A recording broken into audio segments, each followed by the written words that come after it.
Welcome to the Heart-Led Business Show, where compassion meets commerce and leaders lead with love. Join your host, Tom Jacobs, as he delves into the insightful conversations with visionary business leaders who defy the status quo, putting humanity first and profit second. From heartfelt strategies to inspiring stories, this podcast is your compass in the world of conscious capitalism. So buckle up and let your heart guide your business journey. Welcome back to the Heart-Led Business Show. Today, we're rolling out the red carpet for the remarkable Melanie Benson.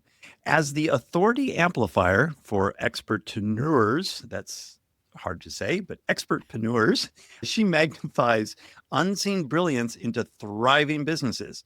With her years of experience, a top 1% podcast, and a mission to cultivate collaboration, Melanie is here to share her heart-led journey of entrepreneurship. So buckle up, because success is about to get a fabulous makeover. Melanie, welcome to the show. Thank you. I'm so thrilled to be here with you. This is a conversation that, just even in the green room, I was like, oh, this is so exciting to get into this conversation. I'm excited as well, and quite frankly, a little nervous because you're a very experienced podcaster, and so I have a little bit nervous, but the heart is here, and we're going to share that heart with the rest of the audience. And I really want to dig into your story as well, because I know it's going to be really enlightening for the listeners to know that you can have a heart-led business and make money at the same time. Yeah, make an impact and make money. It's best of both worlds. So, but before we get into that, I always like to ask the first question, which is, what's your definition of a heart-led business? I really had to think about this one when I knew you were going to ask it, because what I really believe is heart-led is alignment. And I feel that so many people build a business because they're told this is what's going to make you money. Or they're like, I have all these things I could do. I need to do the thing that's going to make me money. And I started my business in the very beginning because I wanted to make an impact, but I didn't know how to make money. And so I did the business that everybody told me would make money, and I was miserable, Tom. Yeah. So, and we can get into that more, I know. But what I think heart-led is doing something that's plugging you into your superpowers, plugging you into your great why. Like, why are you here? Why do you want to do this work? What's the juice that gets you up every day? And then having a business that allows you to amplify that impact, that reach, that message that lights you up. Now, we all know having a business every day is not sunshine and roses. But when we are in that energy, right, that's what gets you over the humps. That's what gets you to have the perseverance and the resilience that we need when we're having industry shakeups and things aren't going so well. So I think that's what heart-led is. And I think people feel that. Like people, I have a prediction, Tom, and we can unpack this if you want. The proliferation of AI-generated coaching and content and bots and agents and all the stuff that's happening right now, I have a prediction that this is all going to surge for a while, and then we're going to see that pendulum swing back to heart, because AI cannot connect my heart to your heart. It cannot connect your heart to our audience's heart. It cannot connect us to that client in the same way. And I have a feeling we're going to see that pendulum swing back to, I'm missing that connection. Because that's, my first company was called Success Connections. And that's because I truly believe in the power of connection. And I think that happens from our heart. Yeah. And I think you're absolutely right with that prediction. And it's the same for any technology or any new things that are coming up. There's always that huge surge and everybody's super excited about it. And then we realize, oh, wait, we're missing it's taking away from something else. And you're absolutely right. There is no way that AI can connect our hearts. Now, I think there can be a nice balance between the two, where we can speed up those interactions, I think for people that are, how to say this nicely, emotionally intelligence challenged, maybe. And so politically correct. I don't know. They don't have it. Let's run with it. It sounds good. Yeah. So I actually don't feel like I have super high emotional intelligence. It's been a skill that I've had to cultivate. But I think it's going to help people realize that they need to start to cultivate that piece of their intelligence as well, that emotional intelligence. Can I share an Now, example of how I see yeah, that unfolding before we move on? Would that be okay? yeah, yeah, yeah. I think part of the growth of the coaching industry was this, like, how do we scale? Mm, And how do we grow our reach exponentially, which is of course what we want. We want to impact more lives. But in that process, so many people were taught and maybe given instruction or training that you need to outsource a lot of that connectivity. So we saw a proliferation of high profile experts showing up on social media and creating noise and content and information, but there was no connectivity.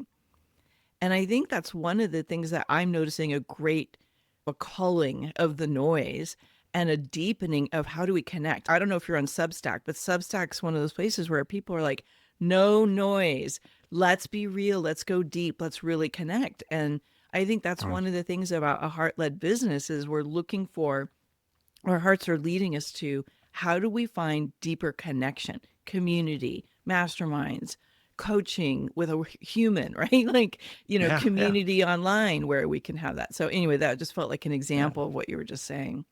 Yeah, absolutely. And live events, getting people back Hmm. into talking to real people and not online. Yeah. So Yeah. yeah, and I've seen that shift as well. Like obviously COVID kept everybody indoors and for way too long. And now everybody was just like, oh, we got to meet everybody. And that now I don't know if you're finding this, but I'm finding Yeah. that equilibrium is coming back where there's Yes. online stuff, but there's also in person as well. So you can get that connection. I think we're going to see a lot more people looking for in real life Yes. opportunities to meet the mentors, the community, their peers. Yeah. IRL, man. Right. IRL. Which I didn't know what that meant for the longest time. Anyway, let's talk about your business and what makes it heart led. And definitely get into the transition as well into your business and any issues that may have come up Mm. identifying as a heart led business. Oh, okay. That's a deep conversation. I mean, I think what makes my business heart led is I work with experts, coaches, service professionals who they want to stand out in a very crowded market. Part of it is they're stepping into more thought leadership. They're really owning the edge of the conversation they're meant to have. And part of it is they're just some tactical, strategic level things that they need to know. And for many people, this can get very logic driven, right? It's, oh, all the things I have to do to stand out. It feels like I'm having to contort myself or create a version of myself that's accepted in an online Yeah. environment. I believe that when we drop into the most authentic, most aligned, I mean, I've had several reiterations of my business over the years. I started my business in 2000 and nobody even knew really what coaching was when I started. It was this new idea that was starting to just have awareness. We didn't have online businesses. We didn't even have social media. We didn't have podcasts. We didn't have any of it. We had teleseminars, you Oh know, my gosh. and remember those? I don't know if you On remember those. WebEx, right? Or Yes, or yes. there was a few of them, right?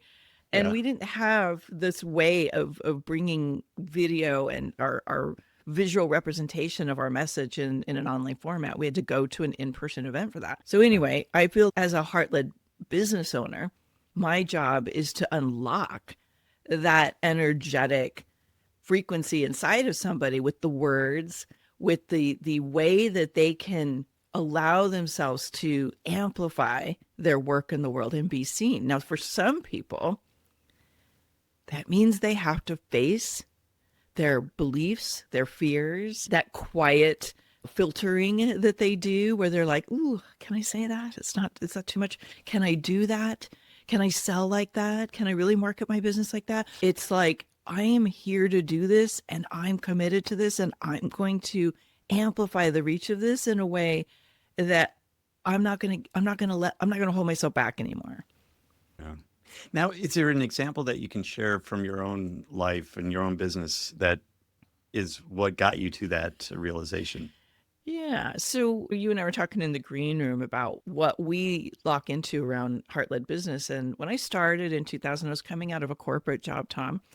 Oh, yeah. And in that corporate world, I was surrounded by salespeople who I interpreted as being icky in how they approached landing sales. Now, we were dealing with multi-million dollar projects. This was not $1,000 here or there, not even $10,000. We're talking about multi-millions of dollars.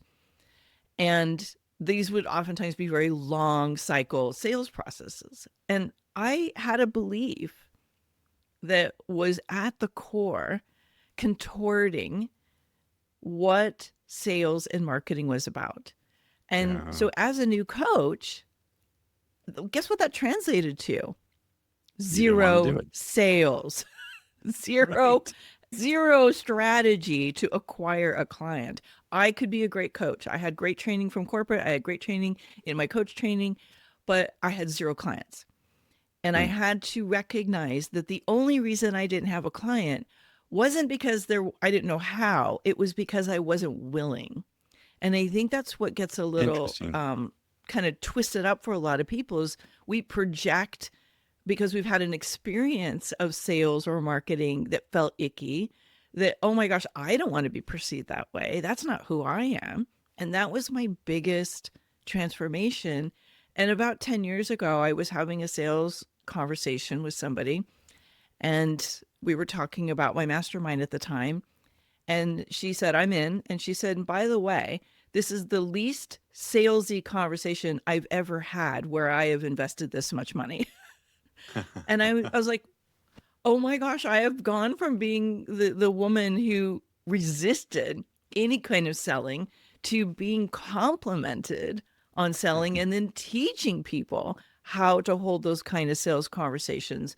Because really, I know you've landed in this too, is that we're not selling. This was my big shift is I'm not selling. I am helping somebody decide if they're going to step into the greatest outcome for their life. Yeah. And if Yeah. I'm the one that's going to be their guide in that process, or if this program is going to be part of that transformation. That was definitely something I had to face. I mean, I'm 26 years in. I've had a lot of opportunities to look at, am I really being heart-led? I'm not immune to being willing to try things. And there was a moment when I realized I had built a business that was what everybody wanted from me, but wasn't aligned with Yeah. me. And those are tough moments.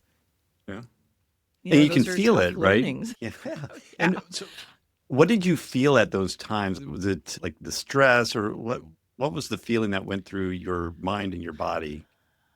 I have some tools in my toolbox that are under the guidance of human design. So I don't know if you're familiar with Mm. human design, but Hmm.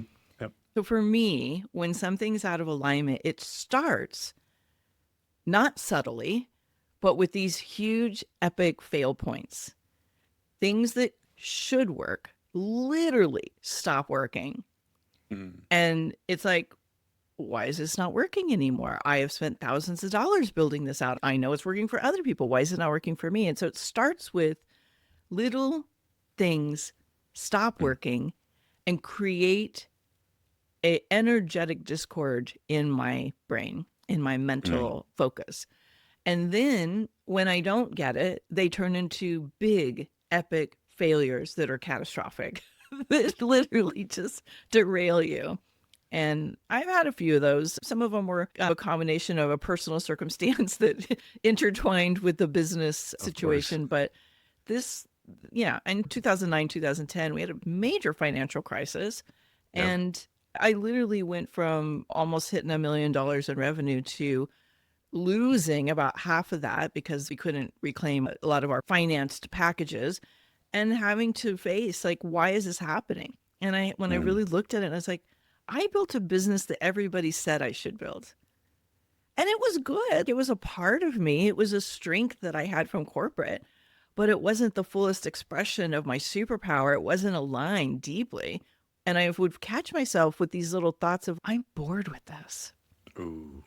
Am I Oh, yeah. really going to talk about this again? there were little pockets of resistance. I don't know. Do I want to say yes to that? Do I want to roll out the next wave for the next cohort? And it's an interesting, and I know a lot of my colleagues right now are looking at this as we're going through another evolution in our industry. Things that used to work are stopping to work, and they're Yep. looking at their own evolution and their own transformation, and these little nuggets of wisdom are popping. But it looks like I want to talk about this, but it doesn't fit in the box I built. So where do I put it? And yeah, so it was interesting journey to discover the work I'm doing today. It took me a couple years of bumping up against, let me just get back to what worked before. Yeah. Was it And like friction? I it like was that term. Like it's despair, actually. despair. If I Okay. could use a word that really, because I was the breadwinner. I was not in a relationship, so it was up to me. I had a huge team. And the Yeah. despair of this is not working and all these people relying on me was heavy. And I know other people can relate to this. As a matter of fact, if you're listening to this, if you can relate to this, wherever you're listening to it, I'd love a little drop in, tell us, give us a little comment or a little shout out on social or wherever, and let us know, like, yes, this is up for me too, because I think this is a very relatable passage that many of us go through. I'm carrying the load and Yep. it's not working and I don't know what to do next.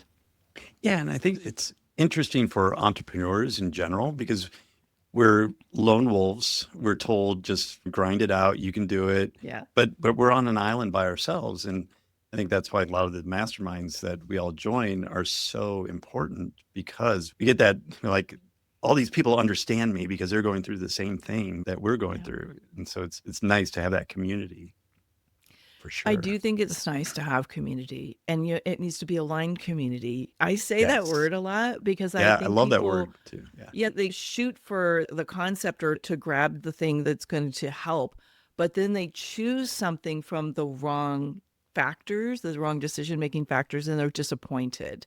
I see this Yeah. happening with hiring coaches, joining masterminds, getting into community, choosing the events they go to, and there's parts of it that are right, but the totality isn't going to move the needle for them the way they need it to. And then they kind of throw shade at the person and it's, Right.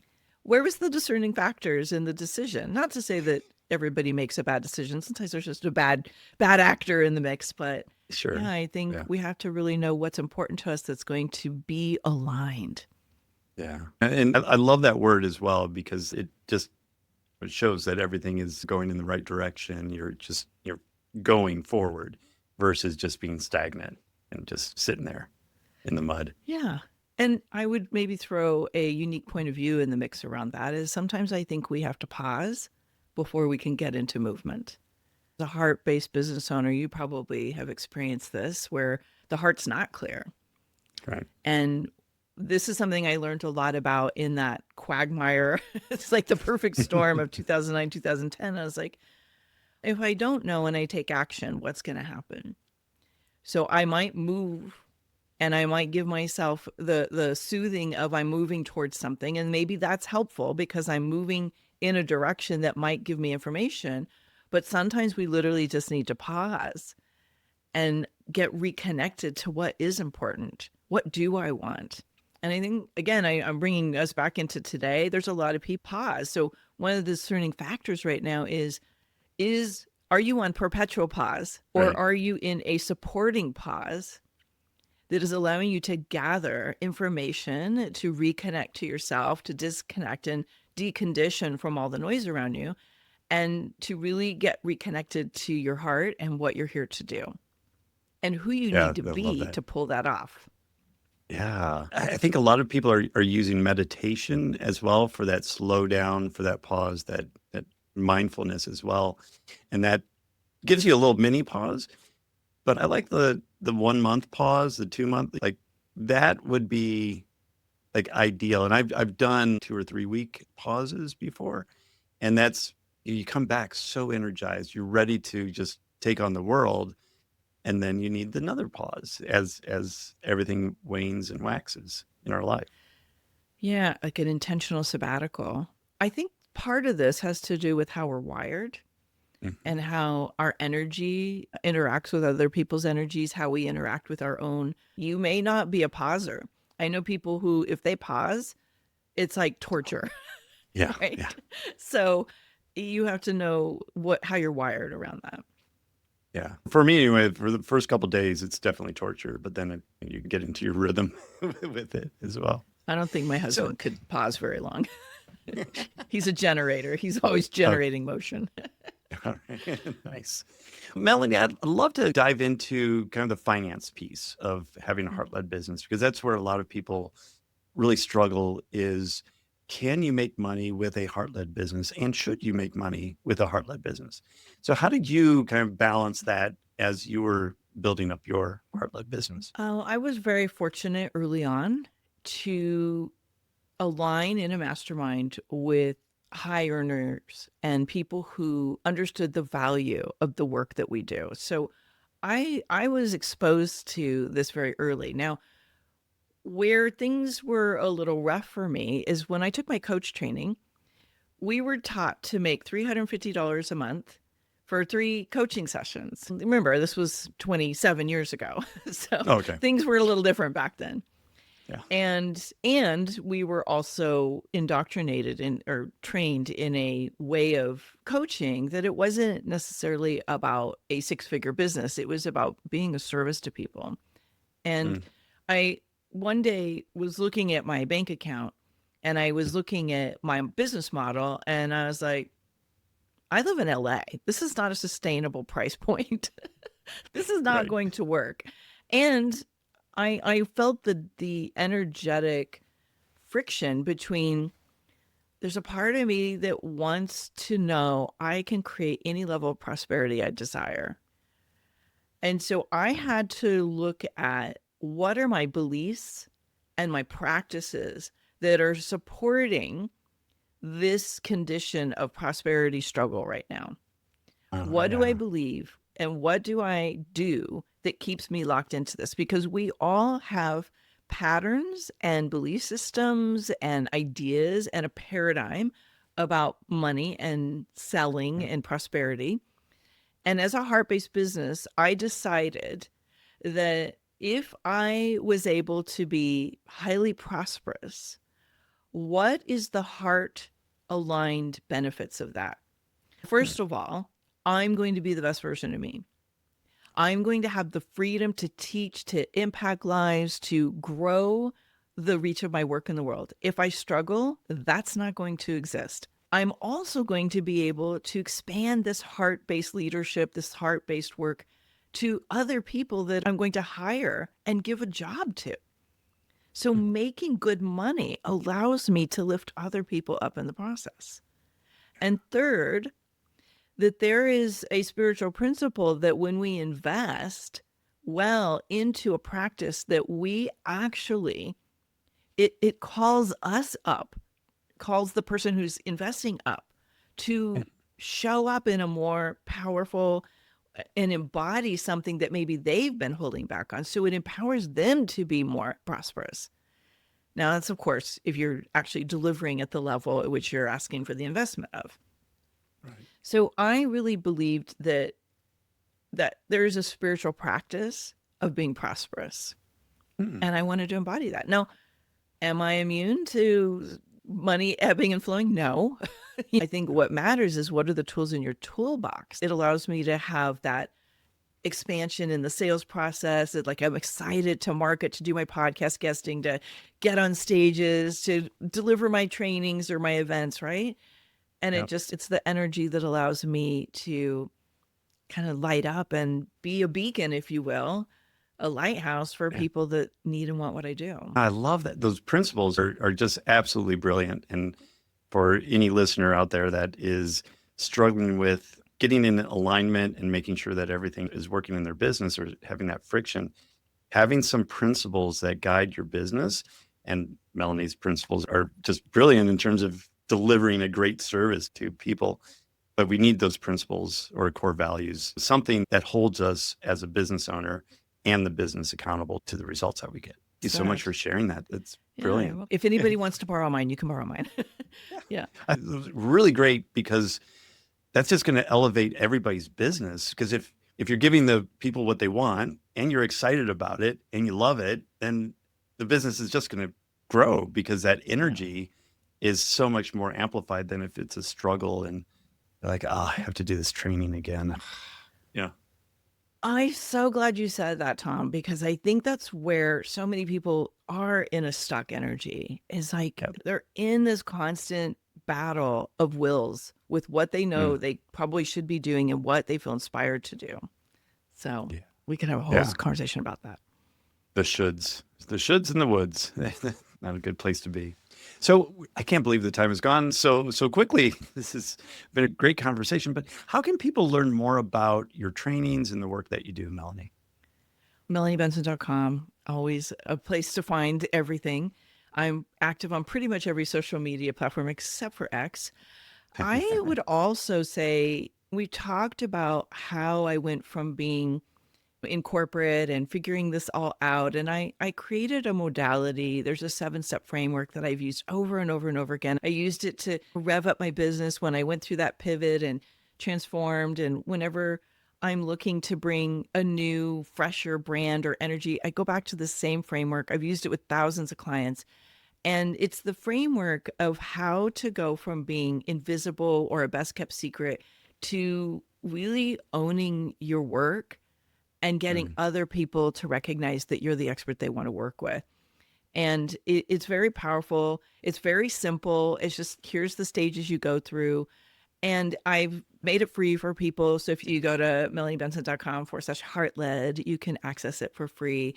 There's a little guidance that I'll give you on how to unpack some of the different steps. And I think it's a great place to start when you're really ready to bring your work out in a bigger way and stay in that alignment and stay in that integrity of who you are and what you want to do. Yeah. Oh, what a great tool to have. And it doesn't take too long to go through that either, I would imagine. No, you can read it in 5 minutes, 10 minutes. Yeah. But the exercise alone, just getting that out of your brain and onto paper, just that kinesthetic kind of writing it down and getting clear, I think will really help people. Yeah. Thank you so much for making that available to the audience. That's really very generous. Thank you. Absolutely. Thank you for letting me share it. Yeah. And I would love it if you go and get it. I highly recommend. Please give me a little shout out. Let me know what was the aha moment for you around it. That's great. And Melanie, thank you so much for spending the time with our audience today as well. I certainly appreciate it. I got so much out of our short conversation here today, but thank you again for sharing your wisdom, sharing your guidance, and just being awesome in general. Thank you. It was a beautiful conversation. You're an amazing host. I hope you guys are sharing this podcast, giving Tom some massive love on whatever platform. Give him a little rating. Let's give him some 5 stars for creating so many amazing conversations. That means the world to a show host, and it's going to help other people find this great show. So thank you, Tom. Thank you for creating such a powerful conversation. Oh, you're very welcome. And thank you, show listeners, for tuning in today. We really do appreciate you as well. So make sure you're checking out everything that Melanie's doing. All those notes are going to be down in the show notes, the links and everything. So make sure you're clicking away there and giving Melanie some love on social media. She'll certainly appreciate that. But you're going to get a lot of value out of that gift that she's given. So make sure you're checking that out. And while you're down there, if you could do what Melanie just asked you to do as well, give us a rating and review. That just helps spread the word and helps people realize that you can have a heart-led business and make a profit. So until next time, lead with your heart. You've been listening to the Heart-Led Business Show, hosted by Tom Jacobs. Join us next time for another inspiring journey into the heart of business.